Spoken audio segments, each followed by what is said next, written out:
Matthew says, I'm sorry, perhaps we'll have to meet somewhere where we are both welcome so that I can talk with you. And Jesus says, well, is your own house far?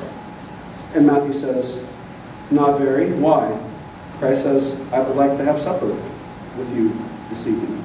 Keep in mind, tax collectors, even though being Jewish, were considered unclean because they had colluded with the Romans. They had colluded with the empire. And Peter says to him, you would have supper in the house of a sinner?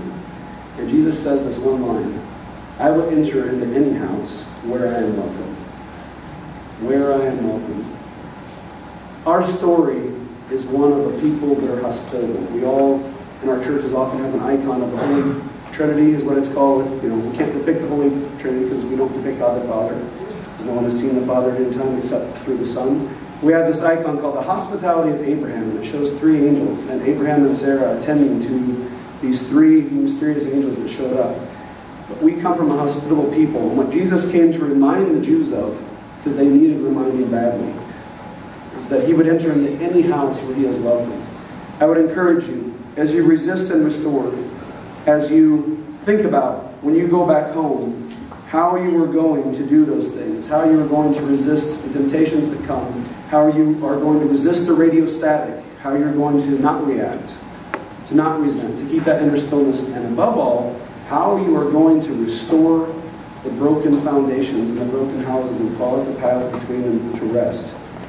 Remember that one line that Christ said, I would enter into any house where I am welcome. You can have conversations with people and not agree with them.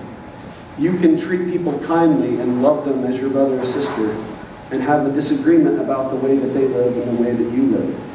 The only thing that will change lives is you giving your life for them. And that doesn't necessarily just mean dying, but it may mean dying to yourself and dying to your pride and dying to wanting to rage against things that you know are wrong, but finding a way to be that salt and light to someone else. Does anybody know why we say be salt and light? Anyone, John? It's in the Sermon on the Mount. It talks about the Sermon on the Mount. Yeah. In Matthew 5, and he said, let your light shine on the world so that, and not to hide it. We were mentioning salt, and salt is meant as a preserver. Salt is a preservative, yes. And obviously what light is, it takes away the darkness. Light removes darkness. Salt, back in those days too, Christ was also speaking very practically.